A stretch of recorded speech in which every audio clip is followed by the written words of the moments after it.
Vamos encontrar aqui, natural, lá do sertão do Piauí, o homem que dizem hoje ser o mais poderoso da República. Ele é um personagem-chave do atual governo. Tem experiência nisso. Já foi Lula, já foi Dilma, apoiou Michel Temer com unhas e dentes e hoje é um dos mais fiéis aliados de Jair Bolsonaro. Mais que aliado fiel, é um sustentáculo, pois, como ele se denomina, amortecedor profissional, esbanja habilidade para distensionar cordas que andavam muito esticadas entre os poderes. É flexível, porém resistente. Alguns o chamam de para-raios de encrencas do Planalto. Mas talvez ele esteja mais para paraquedas. Quando o presidente e sua tropa pareciam marchar em direção ao abismo do negacionismo e da ruptura institucional, ele pôs a bola no chão, acalmou os ânimos, virou o homem-chave e, como tal, o dono do cofre. Nenhuma nomeação ou verba é liberada sem seu ok. É uma das caras do Centrão e nas próximas eleições terá papel central na campanha de Jair Bolsonaro. De Pedro II, cidade conhecida como a terra da Opala, a Suíça piauiense, Ciro Nogueira. Estava falando aqui ao chegar, é um certo choque cultural de um ser criado no legislativo, desembarcar no executivo, os ritmos são diferentes, como é que você... Eu sempre tive uma paixão muito grande pelo legislativo, né? Nunca quis ir para o executivo. Se não tivesse ido para a Casa Civil, eu iria disputar o governo do Piauí. Eu nunca quis ser muito ministro, sempre gostei mais dessa atuação partidária, mas esse desafio da Casa Civil, o momento que o país estava vivendo, né, de instabilidade, de conflitos, me fez aceitar esse desafio. Para apontar apenas 3 fatores que lhe esperavam, né, onde você desembarcou, no momento crítico que você mesmo citou. A CPI da Covid fazia estragos à imagem do presidente. Havia claros problemas na questão da compra de vacinas. Um ex-chanceler comprava briga com os nossos parceiros de interesse nacional. Desses, qual que se aponta que foi o conflito mais difícil de contornar? Acho que tudo foi difícil, Biano. A CPI foi um momento muito triste do Congresso Nacional, em que as pessoas colocavam a questão de vaidade, de aparecer, querendo criar narrativas que eram absurdas, né? Você se lembra que chegou-se ao ponto do absurdo de querer comparar aquilo ao Holocausto, né? Eu dizia naquela época que isso aí na eleição vai cair por terra. E hoje o Brasil foi chamado pela OMS para escrever o tratado sobre pandemia, um dos 6 países do mundo, o G6. Se nós tivéssemos feito algo errado... Acho que nós fomos chamados pelo que fizemos de errado também, né? Pode ser, mas o mundo errou. Mortos, o mundo errou. Nós não estávamos preparados. O Brasil errou também. Mas hoje o Brasil, isso aí não é incontestável, é um exemplo para o mundo em vacinação. É lógico que nós temos... De vacinação, sem dúvida, mas também foi um exemplo de negacionismo, que a sua chegada representou justamente uma interrupção no discurso negacionista do governo. O negacionismo foi uma coisa generalizada no nosso país.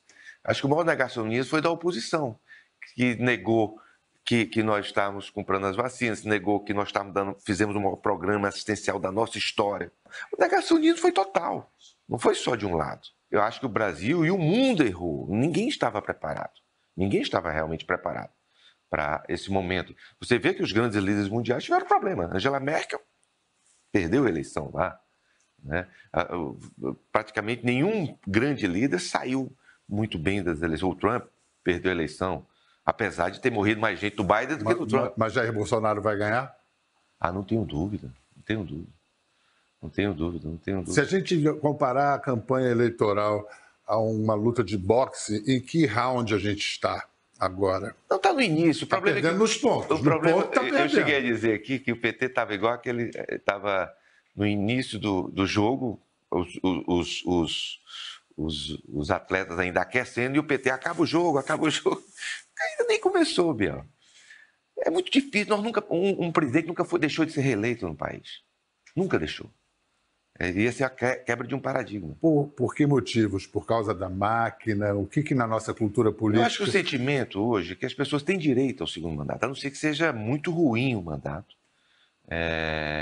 Mas nós temos um histórico de o primeiro mandato, exceto o da Dilma, ser inferior do Lula mesmo. O segundo mandato foi muito melhor do que o primeiro. Há controvérsia. Não, foi melhor. Tanto que ele elegeu a Você Dilma. Você mesmo aponta que defende o Lula de 2002 e não de 2006? Ali eu acho que até errei, porque o Lula que está vindo aí não é o de 2002, não, é o de 89.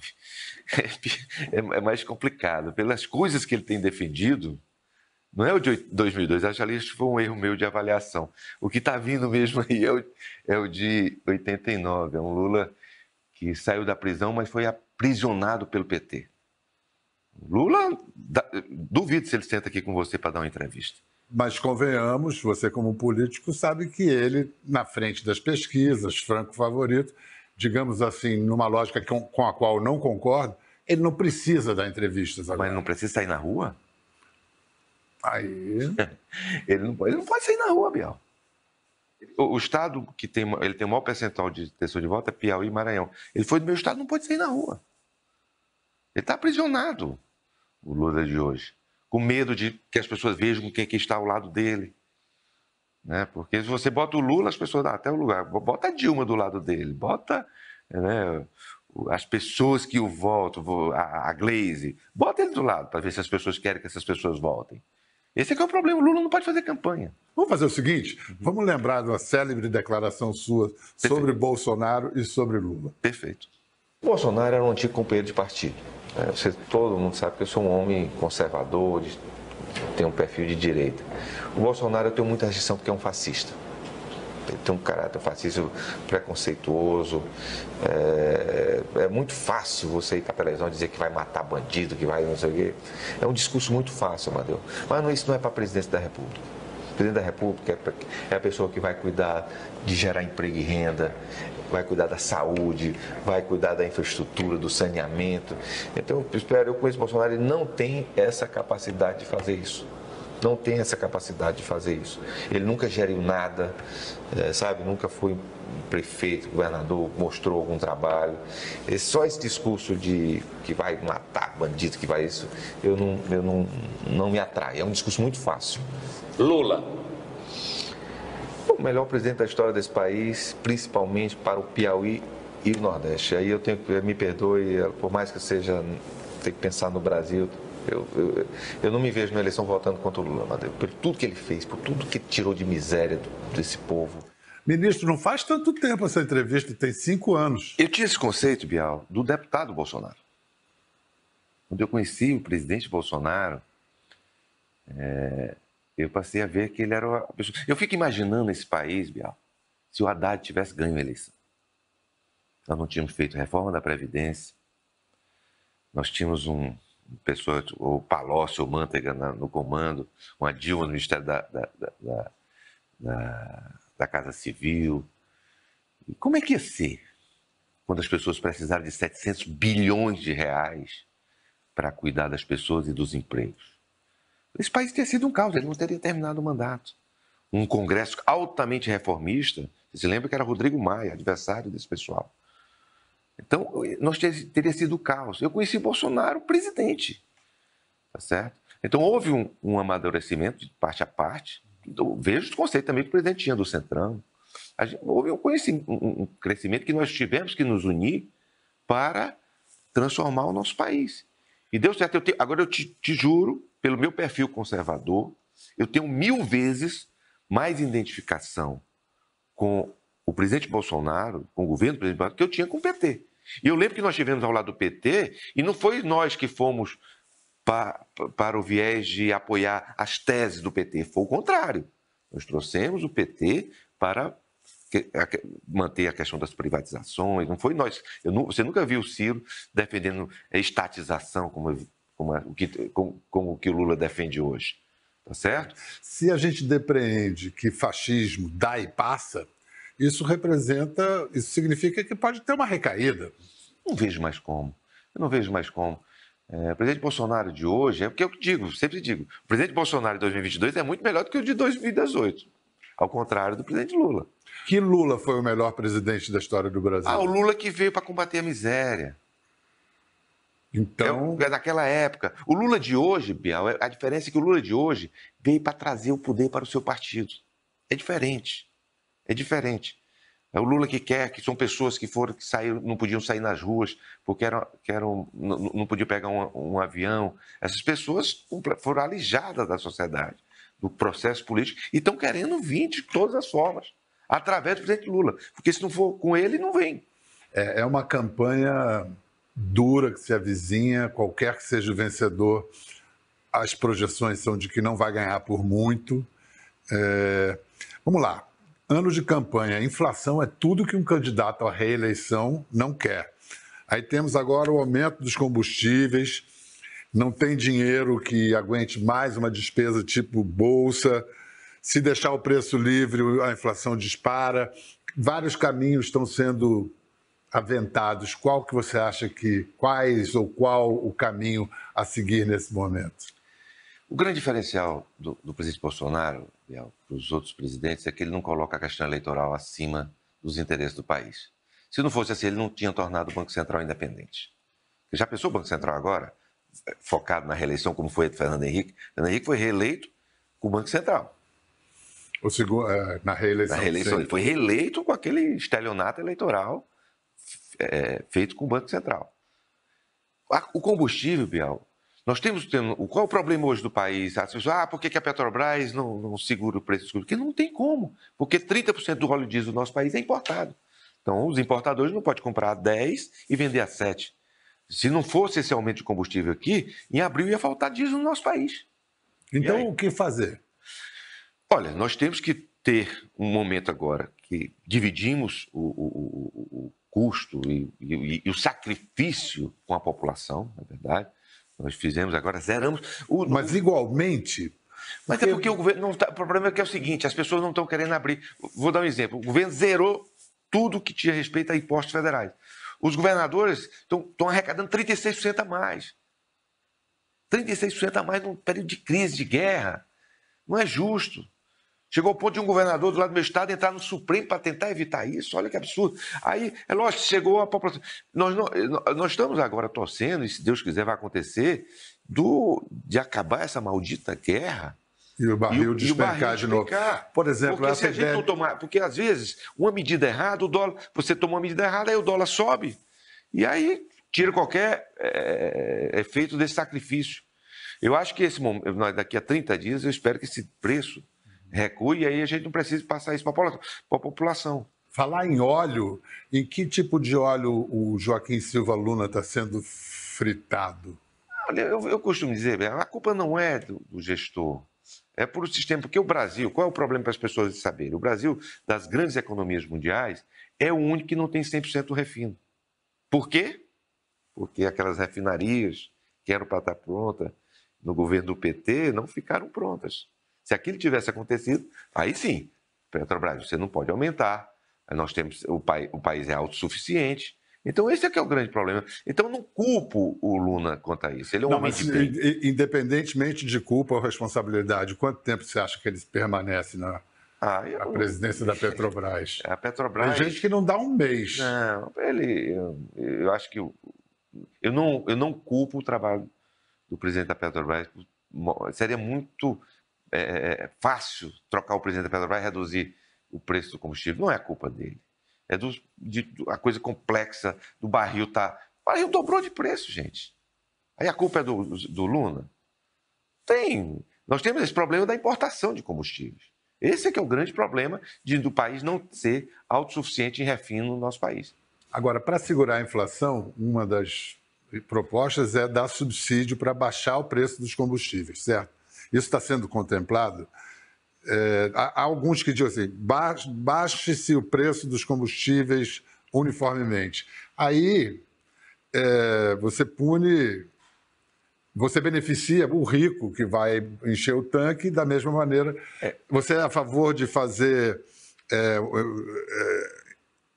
subsidiar o diesel, porque é esse que encarece a cadeia de consumo Não e tenho dúvida que preservar. se nós tivermos que fazer alguma ação efetiva, é em cima do diesel. É em cima do diesel. Eu sei que a gasolina não afeta só o rico, afeta aquela pessoa que abastece a sua moto. O gás da cozinha. Gás de cozinha. Então, mas de qualquer forma, o que tem efeito no nosso país é o diesel. Eu acho que nós temos que focar nesse momento de crise, momento de guerra, na questão do diesel. Vamos fazer mais um repeteco aqui do passado, dentro da narrativa do governo, e essa se mantém, apesar do presidente Bolsonaro ter baixado bastante a temperatura de suas declarações, essa se mantém. Vamos ouvir o presidente. Eu estou vendo aqui atrás de mim, aqui na minha imagem, está escrito ordem e progresso. Ordem e progresso. Mas precisamos de paz para ter liberdade. E devemos lutar por isso. Não vai ser o chefe do executivo que vai jogar fora das 4 linhas. Mas, por favor, não vocês, 2 ou 3 no Brasil, não estique essa corda. Vocês vão ter que vir para dentro das 4 linhas. Afinal de contas, todos nós temos limites. O Ciro tem, o Paulo Guedes tem, eu tenho limites. Alguns poucos, 2 ou 3, acham que não tem limites. Podem ficar brincando o tempo todo de nos controlar, de desrespeitar a nossa Constituição, de ferir a nossa liberdade de expressão, de prender deputado, por mais errado que ele tenha sido em suas palavras, e manter cidadão brasileiro que pode ter errado suas palavras com tornozeleira eletrônica, em desmonetizar páginas da internet, em querer botar feio na nossa liberdade de discutir eleições pelas mídias sociais. Onde vamos chegar? De termos um sistema eleitoral que você pode não comprovar que não é fraudável, mas você não tem como comprovar também que não pode ser fraudável. Ministro, você vem fazendo com excelência o papel de distensionar ânimos. Mas aí o presidente insiste em atacar e você já ousou pedir ao presidente menos, presidente, menos? Se você for comparar, se for pouco tempo, acho que tem 30 dias isso aí no máximo, com 7 de setembro, não dá para comparar, é muito mais. Se for uma coisa um pouco fora do contexto, hoje o país está muito tranquilo, é lógico, vai acabar todos os tensionamentos? Nunca vai acabar. Nós temos um presidente muito autêntico, muito espontâneo, que fala muito o que pensa, que não se prepara para falar o que o povo ou as pessoas às vezes querem escutar. Ele fala a verdade do que ele pensa, tá certo? E isso, alguns podem achar que é ruim, eu acho que isso é a coisa mais importante para ele, que as pessoas veem verdade quando o presidente se comunica. Ele tem uma forma muito diferente de se comunicar. É lógico que nós temos um presidente que nunca foi tão massacrado pela mídia quanto ele, que às vezes numa entrevista de 10 minutos só se pega 2 palavras para tentar desvirtuar todo o que ele fala. O Lula e o PT dizem a mesma coisa, que nunca houve governo tão massacrado. Os mais experientes que nós temos, nunca houve um massacre tão grande da mídia como o presidente. Nunca houve. E vamos enfrentar isso aí. Mas eu acho que se o presidente mudar essa espontaneidade, aí será um grande erro. Porque as pessoas acreditam nele. Nessa situação. E depois o ministro do Gabinete Civil segura a bronca. Não, eu acho que hoje nós temos um Bolsonaro, cada dia nós temos um Bolsonaro muito mais experiente. Mas voltando aqui à relação tensa entre os poderes, que ministro do Supremo você já viu pisando fora das 4 linhas? Eu não vejo, eu acho que às vezes existe hoje, depois que foi criada a TV Justiça, né, as transmissões ao vivo, as pessoas passaram a falar muito fora dos autos. Não vou citar nomes, a grande maioria dos ministros são meus amigos, e eu acho que eu sempre digo, olha, decisão judicial se cumpre, não se cumpre, você pode até não concordar, eu acho que isso aqui, mas falar muito fora dos autos, opinião sobre tudo, eu acho que existe uma superexposição de alguns ministros. Eu acho que ali foi um erro, tá certo? Eu respeito, mas foi um erro. Mas houve erro de parte a parte, eu acho que agora nós temos um certo equilíbrio que nós temos que constantemente dialogar, para que a gente não volte 7 de setembro, aquelas disputas, porque as pessoas não querem isso, Bial. Você, com toda essa sua experiência política, então, tenta me responder. Essa pergunta é muito difícil. Por que que a terceira via virou piada? Porque não teve ninguém capaz de incorporar um sentimento, né? E as pessoas que se apresentaram, como o deputado Moro, o Deputado, não, ainda não. O ator falho. Não vieram, e as pessoas não sentiram confiança, né? Sentiram nele um aproveitador de um momento. Então, nós temos um país dividido com 2 candidatos que têm uma intenção de voto muito alta, mas também com a rejeição muito alta. Então, não vejo. O segundo turno já começou. Né, nessa eleição. Né? Eu acho que impossível os 2 nomes. Eu tenho uma previsão, muita gente achava, acho que daqui a 2 meses o presidente já vai estar em empate com Lula, nas convenções ele já vai estar na frente e nós vamos fazer conta se ele ganha no primeiro turno na mais próxima eleição. A minha previsão é essa, pelas pesquisas que nós temos em mão. Aceitando o resultado das urnas eletrônicas, seja ele qual for. Acho que sim. Eu acho que o que tem que haver, eu confio nas urnas eletrônicas do nosso país. Agora, eu não acho que ela não possa ser fraudada. Tem que haver uma vigilância constante, fiscalização dos partidos, que sempre foram omissos nisso aí, que a coisa mais sagrada que nós temos é o direito do eleitor de fazer a sua escolha. A sua chegada significou, para muitos, a entrada do Centrão de cabeça no governo, para outros, a entrada do governo de cabeça no Centrão. O general Heleno já pediu desculpas pela paródia musical da campanha passada, Se Gritar, Pega Centrão. A musiquinha para começar e terminar a inserção televisiva do Centrão é: se gritar, pega Centrão, não fica um, meu irmão. Como eu te falei, eu também falei aquela bobagem da questão do fascismo ali. Então, hoje o general, que é a pessoa mais experiente que nós temos aqui, um grande conselheiro que eu tenho, um grande amigo, e hoje nós temos um governo muito melhor. Não é só o presidente que está melhor, um governo muito melhor do que o que começou, um governo mais experiente. Eu acho que esse partido de centro, se você olhar, desde que eu tenho 26 anos de mandato, né? Comecei com o Fernando Henrique para cá, nada foi aprovado nesse país, nada que não passasse pelos partidos de centro. Os partidos de centro são os partidos que sempre têm coragem de exprimir a vontade na maioria.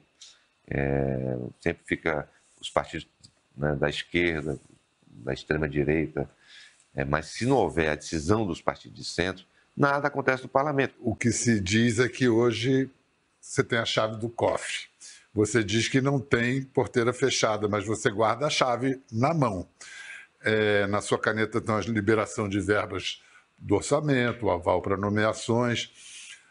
Quer dizer que a porteira pode não estar fechada, mas o porteiro é firme? Não, quem tem a chave é o presidente.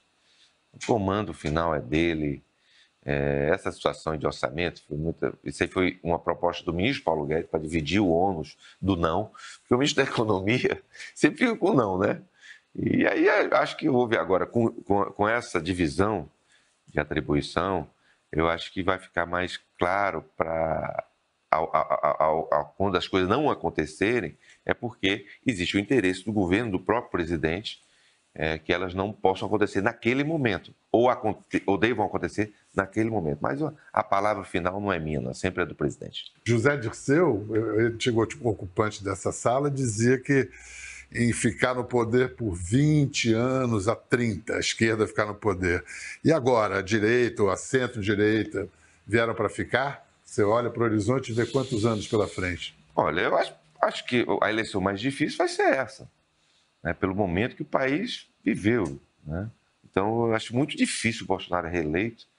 Não vi uma... Não fazer o seu sucessor. Não vi uma Tereza, um Tarcísio, uma pessoa que represente esse... Um Ciro. Não, eu não. Eu quero, acho que cumprir o meu mandato agora aqui à frente da Casa Civil até o final do ano. Me dedicar os próximos anos ao meu estado lá, porque a gente está no processo político também lá no Piauí, de mudança, né? E já cumpri o meu papel. E também já está na hora de vir outras pessoas no meu lugar. Eu vou fazer 32 anos de mandato.